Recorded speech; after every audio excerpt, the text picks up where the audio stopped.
Murder Witness 1. And today I want to discuss when the truth becomes hate speech. Now, after my Tuesday Murdathon election special, I did a mobile-thon where I expressed my opinions about the direction the country is going to go now that the election cycle is over and the choice has been made for the next president of the United States, or at the time I thought the continuation of the current president of the United States. And that, of course, the circumstances have changed. But on the comments section of my video, someone made a couple of rather interesting remarks, and we had a little bit of a chat going back and forth. And I had said something to the effect that the First Lady had posed in at least one photograph without any clothes on. Now, this is a fact. The picture is out there. It's been seen by millions of people. There are, in fact, several pictures of her posing nude. The famous one is her posing nude in the embrace of another unnamed woman. And she's been seen in a Wonder Woman-like pose, naked as a jaybird, stuff like this. And because of the way I framed it, apparently, the woman I was arguing with took offense at it and said, well, I'm going to report you to YouTube for hate speech. Well, I thought that was rather remarkable, since it is a proven fact that the First Lady of the United States, before she was First Lady, engaged in this kind of behavior. And everybody knew it. They knew it. This came out during the campaign or even prior to it. That background of the First Lady has been known for decades. But it got labeled as hate speech. So today the truth became hate speech. Now, I haven't heard anything from YouTube yet. You know, there's people out there that are trying their damnedest to get this channel taken down, so I suppose people are going to report it. And if it convinces to YouTube to shut down this channel, then I guess it gets shut down. But, you know, that's the way it goes. You know, YouTube is owned by YouTube. It's not owned by me. So if they shut me down, they shut me down. I just go and watch Netflix or do something else. And I'll find other ways. You know, I'll find other social media platforms to put my content on. And I'll go to what I originally was going to do. So I'm not that worried about it. You know, if there's a strike against the channel, I'm going to write YouTube an appeal and say, look, this is free speech. The Trumps are public figures. What I stated is fact. So if you want to censor me over telling the truth, then there's not a whole hell of a lot I can do about it. So we'll see where that goes. Maybe I'll join that lawsuit where everybody's got a burr up their ass because they got taken off of YouTube. It's mostly right-wing weirdos that are in that lawsuit, but, you know, what the heck. Now, another individual who I happen to be friends with, I mean, it's, you know, an honest disagreement. He wasn't too bad. He said I had Trump derangement syndrome, which I guess is anybody that criticizes Trump is deranged. And I'm not going to get into too much with that. I have issues with Trump. I disagree with him, so on and so forth.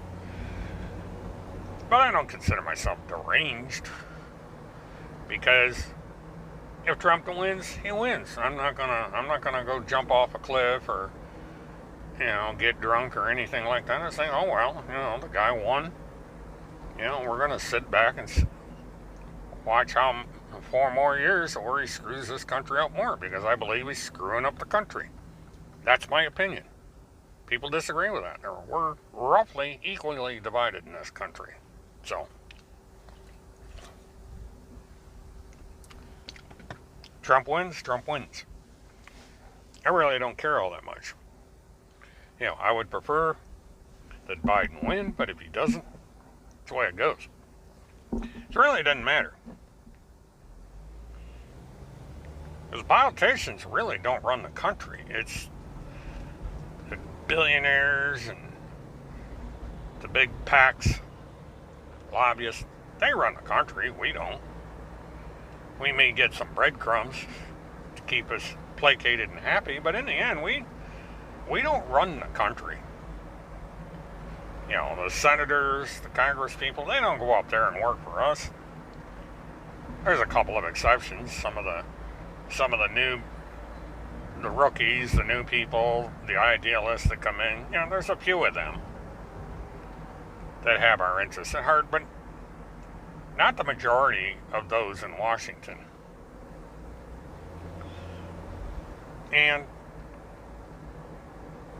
those on the extreme right and on the extreme left have gotten fooled once again, thinking that their voice matters. It doesn't. In the long run, the important things in this country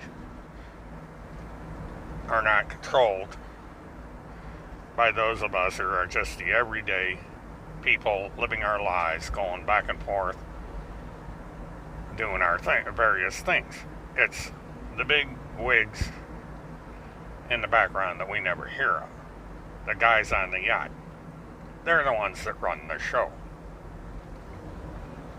And you can sit there and have all your conspiracy theories about this magical Q that's running around reforming everything, and that this politician or that politician's going to go to jail, and we're going to have the postmaster of the world come in and do his thing, and all these people coming out of the woodwork are going to do their thing, and we're going to, it's going to be great. We're going to have reforms.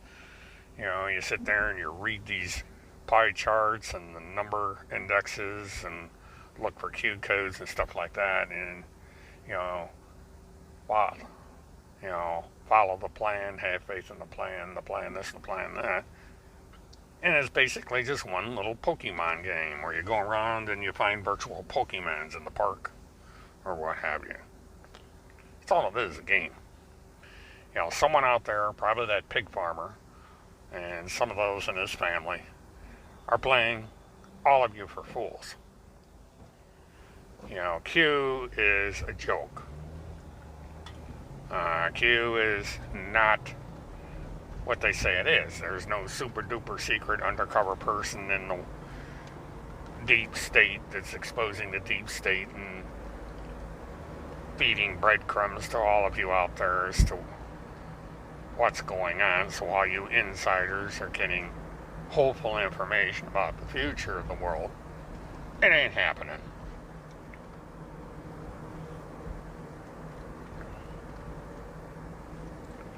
You're all suckers. You're all idiots. You're all fools. You're a joke. You're being taken for a ride. And it doesn't matter what happens in this election cycle, if Biden wins or if Trump wins. Q is going to fade away. Because nothing's going to happen. Because, first of all, if Trump wins, this is the last time he's going to need to campaign for anything.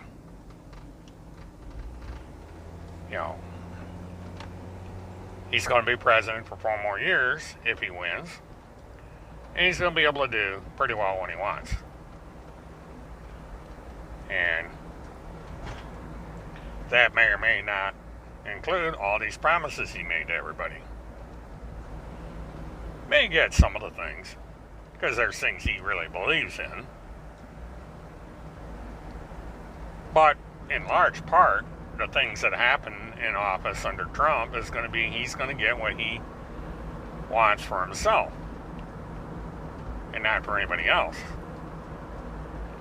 You know, he's going to have power for power's sake, and he's going to wield it the best way he can because he wants a legacy. He wants a name for himself. Wants to try and erase the fact that he's the biggest loser of all time. So, we'll see how that works out. Now, again, this is my personal opinion. This is not, you know, I'm not an expert or anything. I didn't study courses in political science, any of that crap. I'm just an ordinary, blue-collar, retired truck driver. And I have this teeny tiny little YouTube channel where I shoot my mouth off about my opinion. And people are either going to agree with me or people are not. Now, surprisingly, more people on the right are on YouTube than there are people on the left. So I'm actually bucking the trend. You know, there are not that many people on the left-hand side of the spectrum on YouTube. It's something I knew when I came in. So it kind of surprises me that the right wing has such a tantrum, because they actually are more of them on YouTube than on the left. You know, most of the people on the left have better things to do than run YouTube channels. I mean, yeah, there's some people on the left on here, but it's not in the numbers that the right has. Kind of surprising, but that's the way it worked out.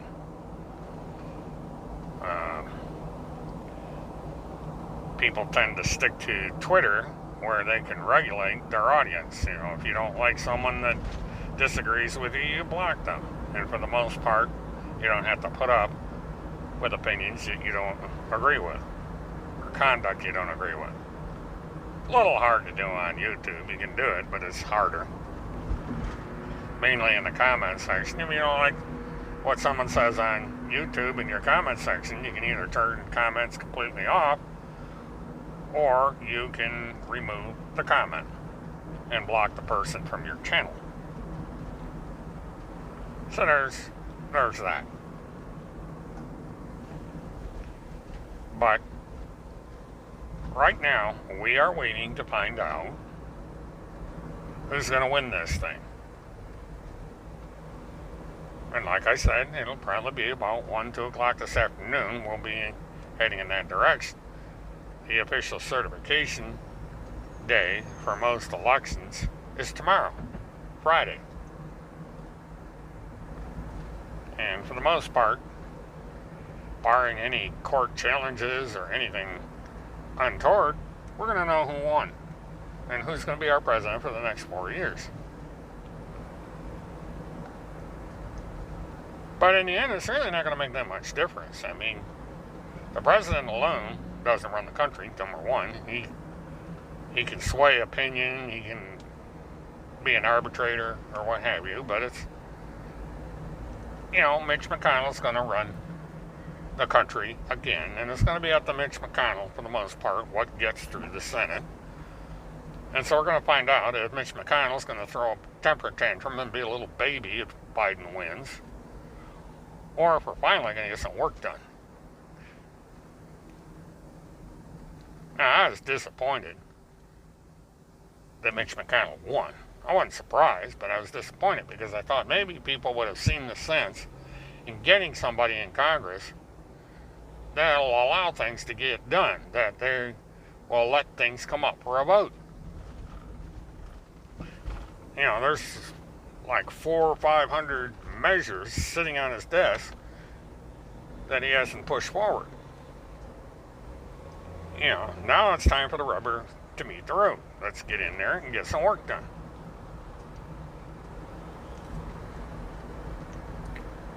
At least get something done. We may not agree with what you pass, but at least you're getting something done.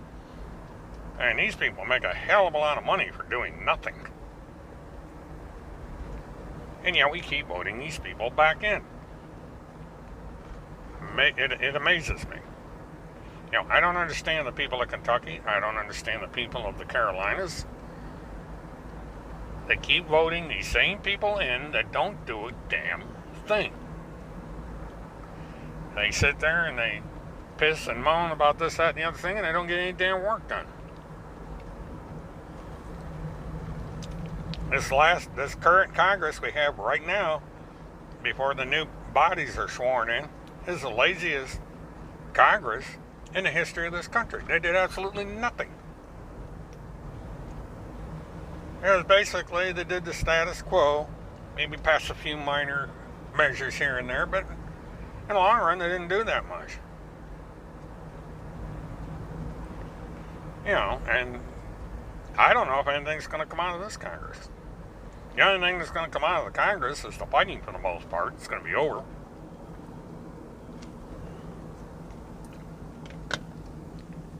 It's more likely than not that we're going to see the end of Q.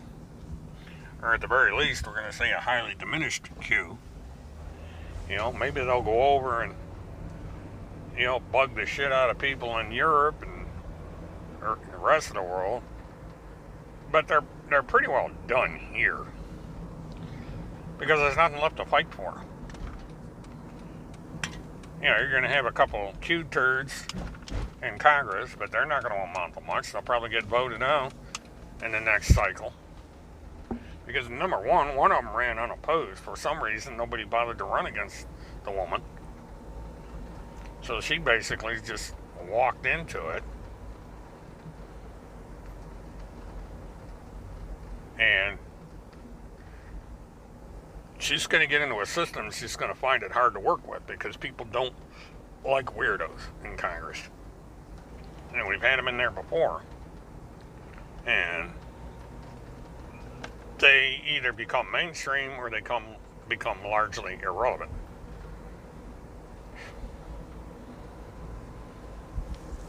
And the country's going to change on its own as a society. Always has. People can sit there and say, okay, we're going to do this, that, and the other thing in Congress, but society itself decides what's going to happen. They don't vote how things are going to happen in a country. They just do it. If this country becomes more liberal, it's going to become more liberal no matter who's running the country. People become more conservative, they're going to become more conservative regardless of who's running the country. And you see it.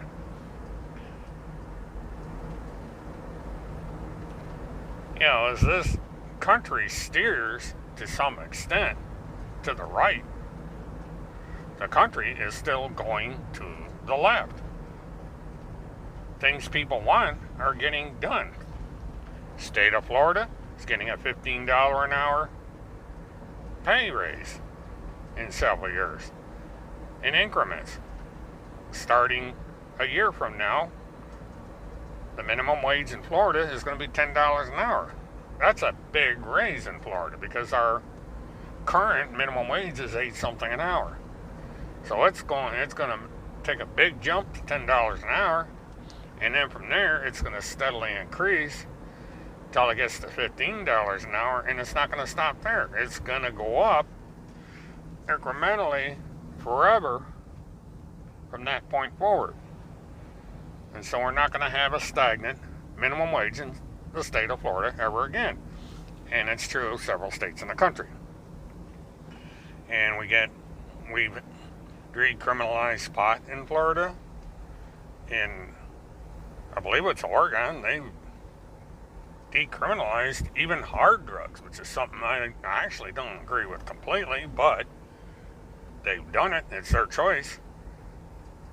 And what they've decided to do up there is, instead of arresting people and throwing them in jail for the possession of hard drugs, is they're going to go into treatment, much the same way you do for the abuse of alcohol and pot and anything else. And there's going to be other things done, and it's going to be done either at the state level or through these voter mandates. The change is going to happen whether the politicians like it or not. As statewide elections are going to determine things, local elections are going to determine things, and the national Congress and presidency is going to be less and less relevant as time goes on. Because again, Congress doesn't answer to the people. It answers to lobbyists, PACs, millionaires, billionaires, trillionaires, gazillionaires. And it even answers to leaders in other countries, as we have found out. So you and I are sitting there screaming, count the vote, or don't count the vote, depending on what state you're in, or screaming about the policies and the personal actions of various candidates. Doesn't matter. Because we don't count on the national scene. It's the oligarchs that run us. And QAnon's not going to stop it. Nobody's going to stop it. It's too big. You know, we have to learn that we have a certain amount of power at our disposal that we can use to run our personal lives. So we're not going to change anything. You know, we're not going to get rid of this so-called deep state, because there is no deep state. You know, that's a fiction that was generated by other countries. You know, our public opinion is being run by Russia, for the most part, and other foreign powers that don't particularly like us. They want to confuse the crap out of us. They want us to argue with each other while they go through the back door and make deals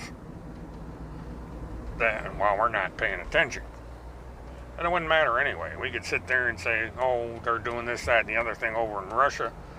And there's nothing we can really do about it, because we don't have any power.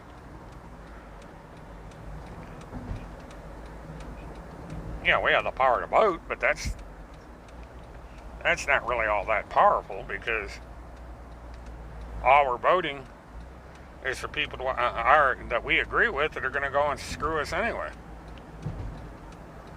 You know, we vote because we're pro-choice or anti-choice. We vote because of this, that, or the other thing. But in the end, it doesn't matter. You know, they may give us the breadcrumbs. They may give us a few things to shut us up, but they're going to do what they want to do anyway. That's what they do in Russia. I mean, 90% of the people in Russia don't like Putin. But they don't want to die. So they leave him alone. And he gives them breadcrumbs. And they go about their daily lives. They go out there, drive to work, make their funny videos. They do basically the same thing we do. They're people just like us. I mean, you know, in the right circumstances, if you meet a Russian, they can be your best friend. It's the leaders that are the problem. And it's the same thing here. You know, we argue about throwing Hillary in jail or Biden in jail. We argue about throwing Trump in jail and Rudy in jail and all these other people in jail. In the end, nobody's going to jail. So we might as well just shake hands, go to the bar, get drunk, talk shit. You know, maybe go out, and those that hunt, go hunting. Those that don't, we'll find something else to do. Go watch a car race or something. And just let the big shots do their thing that big shots do. Because we're not going to change it. You know, beating each other up on social media isn't going to accomplish a damn thing. It's just going to take up room on a YouTube server someplace, or on Twitter server, or Facebook server. And in the end, it's just not going to matter. You know, 10 years from now, this will all be forgotten. There'll be another fight out there. There'll be somebody else. You know, Trump will be dead and gone. Biden might be dead and gone. We might be dead and gone. And somebody else is going to sit there and piss, moan, and argue with each other.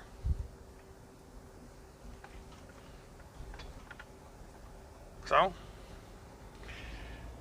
you know, as we sit here and wait, and by the time you listen to this video, the decision may be made as to what direction this country's going to go in for the next few years, and see what kind of changes come about. But I think it's time to stop with the lid tards, Trump tards, and all these other petty catcalls they're making to each other, and just figure out something else to argue about, something else to do. I mean, there is that idiot from Minnesota that's still wandering around, if he's still alive, that is. I can talk about him, even though I'm not too interested in him. Or find something else to talk about. Now, as I said, in the past, there are going to be things that I'm going to be doing. They're going to be a little different. And I don't know how interested people are going to be in these things, but we'll see. So there is that.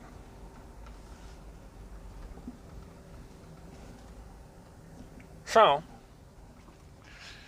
I would suggest this to people that disagree with me. You're not going to change my mind. You know, you may have strong opinions, but don't get a burr up your ass and be abusive about it. Just accept the fact that we disagree. You do your thing, I do my thing, and that be it. Because remember, in the end, it's not going to make any damn difference. No matter how many names you call me, or how many names I call you, or how many threats you make to report me for hate speech to YouTube, and any threats I may make in return, it's not going to matter. YouTube doesn't care. You know, people don't seem to have a clue as to how YouTube works, or how social media works, for that matter. Now, yeah, YouTube could take the channel down, for whatever reason, but in the end, it ain't going to make any difference, because I got our information. You know, we're nothing but a commodity. We're a set of numbers. People pay for us. That's why things on YouTube are free. Because if you bother to read the terms of service, you'd understand that we're nothing more than a resource to make money. YouTube makes money off of us. Twitter makes money off of us. Facebook makes money off of us. TikTok, all these others. Everybody makes money off of us. We don't get the benefit of it, except a free place to shoot our mouth off, as long as we follow community standards in terms of service. We can do what we're pretty much pleased to do. Unless we get hit with a copyright strike or some other nonsense, but it's there. So, you know, if you're gonna go around trying to take people's channels down, the only thing you're going to accomplish is censorship.